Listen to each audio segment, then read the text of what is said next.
Assalamualaikum warahmatullahi wabarakatuh. Annyeonghaseyo, apa kabar semuanya? Saya harap semuanya dalam keadaan baik dan dalam keadaan sehat. Dalam keadaan kali ini, tak bosan-bosan saya mengingatkan kalian untuk tetap hidup sehat, jaga kesehatan kalian, patuhi protokol kesehatan, lakukan aktivitas di dalam rumah, dan apabila ada keadaan yang mendesak yang mengharuskan kalian untuk keluar rumah, maka sesamanya di rumah segeralah untuk cuci tangan, dan apabila perlu ganti pakaian kalian. Kali ini kita akan belajar mengenai gerak planet pada orbit tata surya, rotasi, dan revolusi bumi. Sebelum pembelajaran kali ini kita mulai, alangkah baiknya kita berdoa terlebih dahulu. Semoga pembelajaran kali ini berjalan dengan lancar dan baik, dan ilmu yang kita dapatkan bermanfaat ke depannya. Berdoa dimulai. Amin. Untuk absen kali ini, silahkan buatlah pertanyaan kalian maupun tanggapan kalian mengenai proses pembelajaran kali ini, dan kirim tanggapan kalian ke grup WA, dan jangan lupa sertakan nama kalian.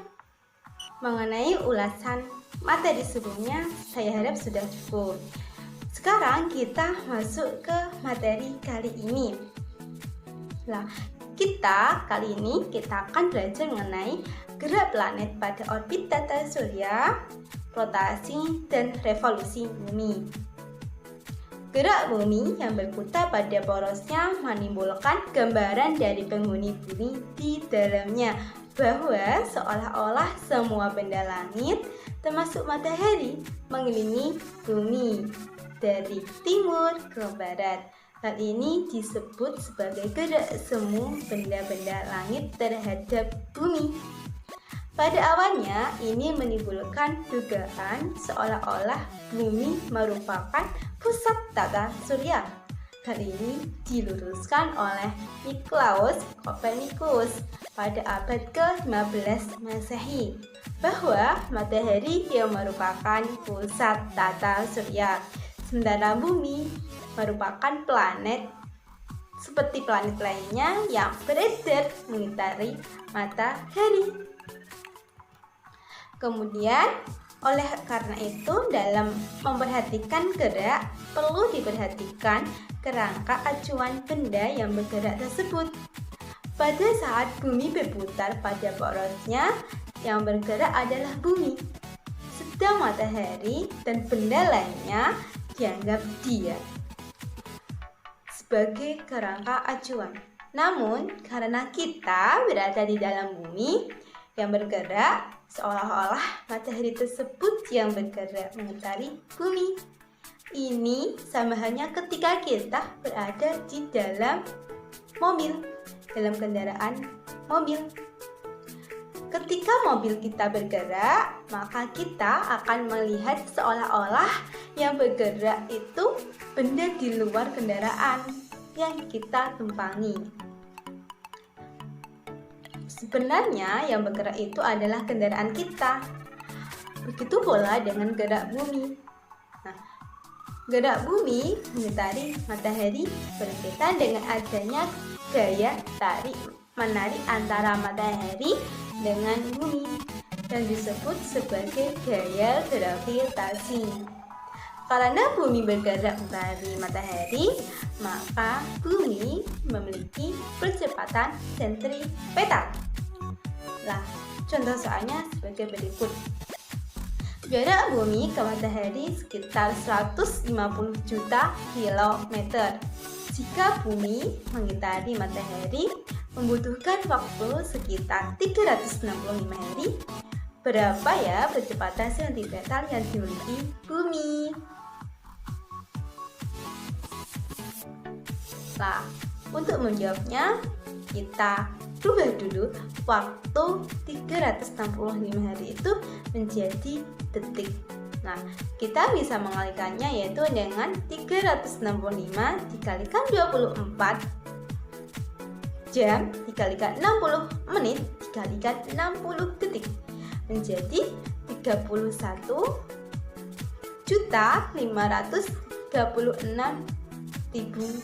rupiah. Salah. 31.536.000 detik.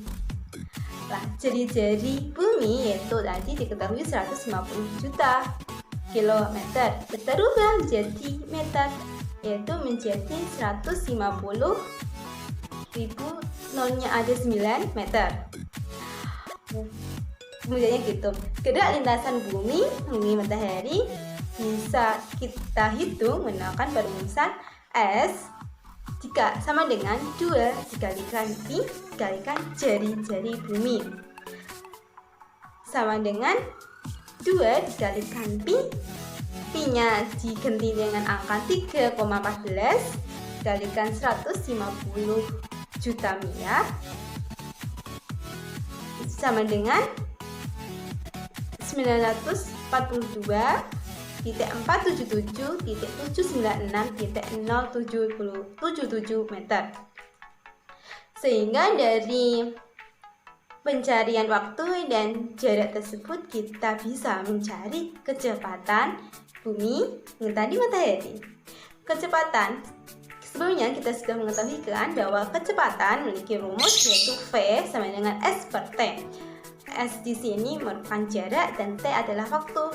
Maka kita bisa mengetahui kecepatan bumi mengitari matahari yaitu V sama dengan jarak bumi dibagi dengan waktu. Jarak bumi sudah diketahui bahwa tadi 942.477.796.077 dibagi dengan waktu bumi yaitu 31.536.000 menjadi 29.846 meter per detik. Dari rumus kecepatan tersebut kita bisa mencari kecepatan sentimeter bumi mengitari matahari dengan menggunakan perumusan A sama dengan V kuadrat dibagi R. V di sini tadi kecepatan dan R sama dengan jari-jari. Maka dapat diketahui bahwa kecepatan sentimeter bumi adalah 0,0595448,664 meter per detik kuadrat. Maka nilai kecepatan sentimeter yang cukup kecil hingga kita tidak merasakan sentakan yang berarti saat bumi mengitari matahari. Walaupun begitu, adanya percepatan sentimeter ini menunjukkan adanya gaya yang mengatur gerak edar bumi mengitari matahari. Ada tugas buat kalian yaitu hitunglah nilai kecepatan sentimeter untuk masing-masing anggota tata surya berdasarkan pada tabel 1.1 yang saya bagikan di grup WA anggota tata surya di atas. Wah, tugas ini ditulis di buku tulis kalian ataupun di kertas LKPD yang saya bagikan, kemudian kalian kirim ke saya melalui Jabrim. Nah, untuk batas waktunya yaitu nanti malam jam 12. Setelah jam 12 saya tidak ingin menerima tugas hari ini. Kita masuk pada materi rotasi dan revolusi bumi. Kita senantiasa mengalami pergantian siang dan malam, mengagumi lukisan bintang-bintang di langit ketika malam hari, mengalami pergantian musim, bulan berubah bentuknya, bahkan mungkin terjadinya gerhana matahari maupun gerhana bulan, dan lain sebagainya. Namun seringkali kita tidak pernah menyadari bahwa semua itu merupakan akibat dari sebuah fenomena gerak bumi kita. Allah berfirman dalam surah Al-Fatir ayat 13 dan surah Yasin ayat 37 sampai 40 yang berbunyi Bismillahirrahmanirrahim. Yulijul laila fin nahari wa yulijun nahara fil laili wa sakhkhara asy-syamsa wal qamar وسخر الشمس والقمر كل يجري لأجل مسمى ذلكم الله ربكم له الملك والذين تدعون من دونه ما يملكون من قطمير. Artinya dia memasukkan malam ke dalam siang dan memasukkan siang ke dalam malam dan menundukkan matahari dan bulan masing-masing berjalan menurut waktu yang ditentukan. Yang berbuat demikian itu Allah Tuhanmu. Kepunyaannya lah kerajaan dan orang-orang yang kamu seru atau sembah selain Allah tiada mempunyai apa-apa walaupun setipis kulit ari. Quran Surah Al-Fatir ayat 13. Wa ayatul lahumul lailu naslahu minhun nahara fa idzahum muzlimun wasyamsu tajri li mustaqillin laha dzalika taqdirul azizil alim wal qamara qaddarnahu manazila hatta ada kal ujunil qadim lasyamsu yanbaghi laha an tudrikal qamara walal lailu sabiqun nahar an tudrikal qamara walal lailu sabiqun nahari wa kullun fi falakin yasbahun. Artinya, dan suatu tanda kekuasaan Allah yang besar bagi mereka adalah malam. Kami tinggalkan siang dari malam itu, maka dengan serta-merta mereka berada dalam kegelapan dan matahari berjalan di tempat peredarannya. Demikianlah ketetapan yang Maha Perkasa lagi Maha Mengetahui. Dan telah kami tetapkan bagi bulan manzilah-manzilah, sehingga setelah dia sampai ke manzilah yang terakhir, kembalilah dia sebagai bentuk tanda yang tua. Tidaklah mungkin bagi matahari mendapatkan bulan, dan malam pun tidak dapat mendahului siang, dan masing-masing beredar pada garis edarnya. Quran Surah Yasin ayat 37-40. Kira dari penjelasan ayat di atas, dari kalian sudah ada yang mampu menjelaskan mengenai ayat tersebut atau belum? Jika sudah ada, silahkan kirim jawaban kalian, penjelasan kalian ke grup WA ataupun bisa japri ke saya. Nah, nanti ada nilai plus buat kalian. Pada ayat tersebut, Allah menjelaskan mengenai peristiwa akibat rotasi dan revolusi bumi, yaitu pergantian siang dan malam. Semua planet maupun benda-benda matahari beredar sesuai dengan garis edarnya, dan lain sebagainya. Perputaran suatu planet dapat dibagi menjadi dua, yaitu rotasi dan revolusi. Rotasi yaitu perputaran terhadap garis edarnya sendiri, sedangkan revolusi perputaran mengelilingi matahari. Jadi, rotasi bumi yaitu gerak bumi mengelilingi porosnya sendiri. Waktu yang diperlukan bumi untuk mengelilingi porosnya sendiri atau berotasi disebut dengan kala rotasi bumi. Kala rotasi bumi membutuhkan waktu 1 hari atau 24 jam, tepatnya 23 jam 56 menit 4,09 detik dengan kecepatan berotasi 464 meter per sekon. Lah, adanya rotasi bumi ini mengakibatkan peristiwa terjadinya fenomena alam. Fenomena alam tersebut sebagai berikut. Yang pertama ada pergantian siang dan malam.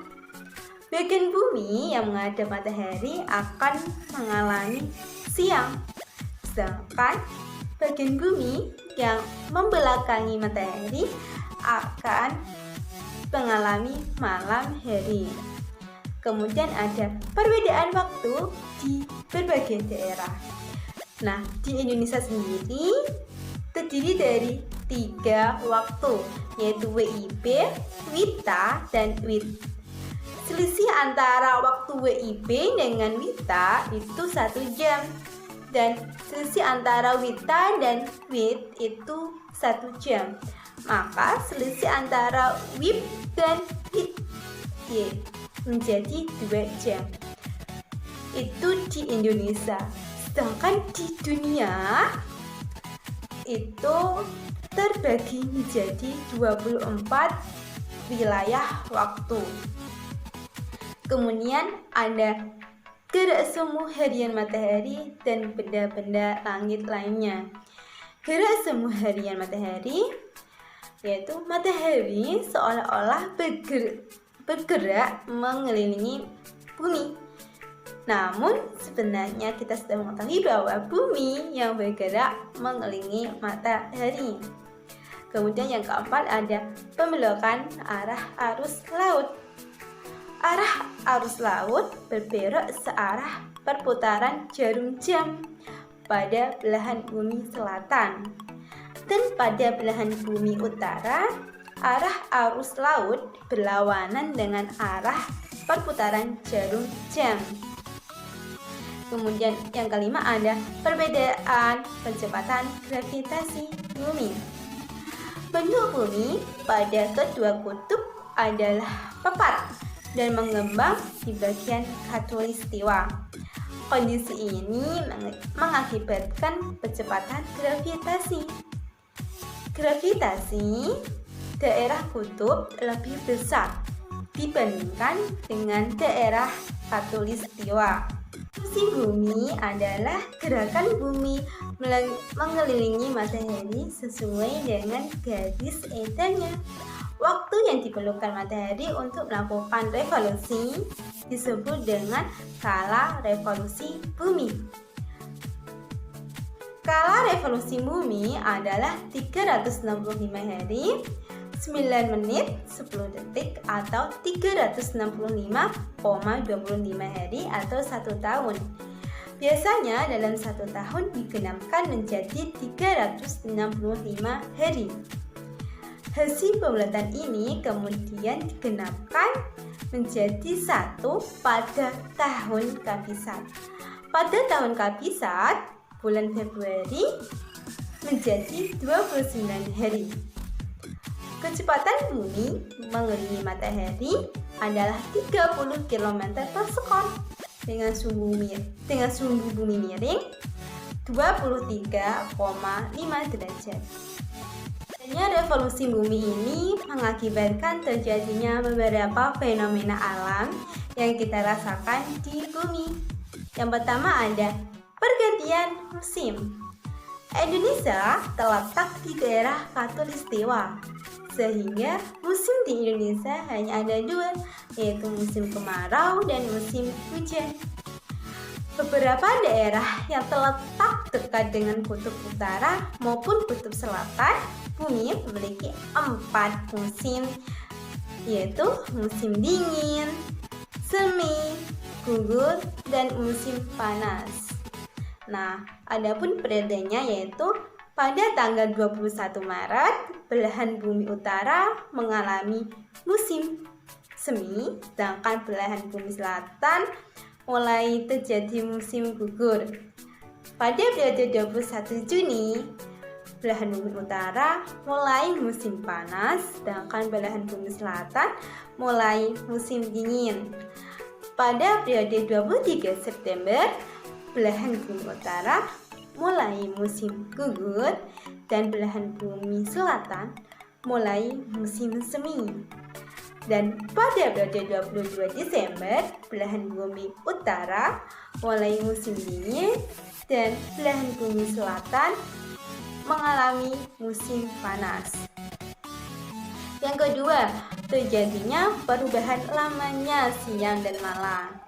Di Indonesia, waktu siang dan malam hampir sama karena Indonesia terletak di garis khatulistiwa. Di daerah yang dekat dengan kutub, pada musim dingin, waktu siang lebih singkat dan waktu malam lebih lama. Kondisi sebaliknya terjadi pada musim panas. Waktu siang akan lebih lama, sedangkan waktu malam akan lebih singkat. Kemudian ketiga, ada adanya gada semu tahunan matahari. Kejadian gada semu tahunan matahari diamati melalui posisi matahari dalam 1 tahun. Suatu waktu matahari terbit dari timur agak sedikit ke utara. Suatu waktu lagi matahari terbit dari timur agak ke selatan. Dan kemudian ada terjadinya rasi bintang yang berbeda. Rasi bintang di langit akan terlihat berbeda pada setiap bulannya. Akibatnya revolusi yang diakibatkan oleh revolusi bumi. Rasi bintang yang terlihat di langit akan terlihat berbeda dari satu waktu ke waktu lainnya. Dan yang terakhir ada kalender Masehi.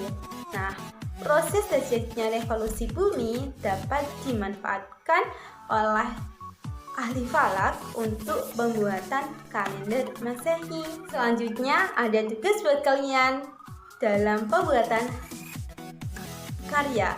Karya ini bisa berupa artikel, bisa berupa gambar maupun video sekreasi kalian. Nah, selanjutnya silahkan kalian diskusi dengan kelompok belajar kalian di grup WhatsApp belajar kalian yang sudah kalian buat kemarin. Nah, diskusi ini mengenai rancangan pembuatan karya dapat berupa tulisan, artikel, maupun gambar maupun video mengenai dampak rotasi dan revolusi bumi. Kemudian catat hasil diskusi kalian di lembar LKPD yang sudah saya bagikan di grup WA. Kemudian setelah kalian tulis hasilnya, kemudian kalian dapat dari pemaparan kelompok kalian bisa mempresentasikan hasil diskusi kalian mengenai rancangan karya kalian atau rancangan produk kalian. Cukup sekian video yang dapat saya sampaikan, semoga bermanfaat. Dan apabila ada pertanyaan mengenai materi, dapat kalian tanyakan di grup WA kita. Dan jangan lupa sertakan nama kalian. Dan tetap jaga kesehatan, patuhi protokol kesehatan, tetap semangat belajar, meraih impian kalian. Wassalamualaikum warahmatullahi wabarakatuh.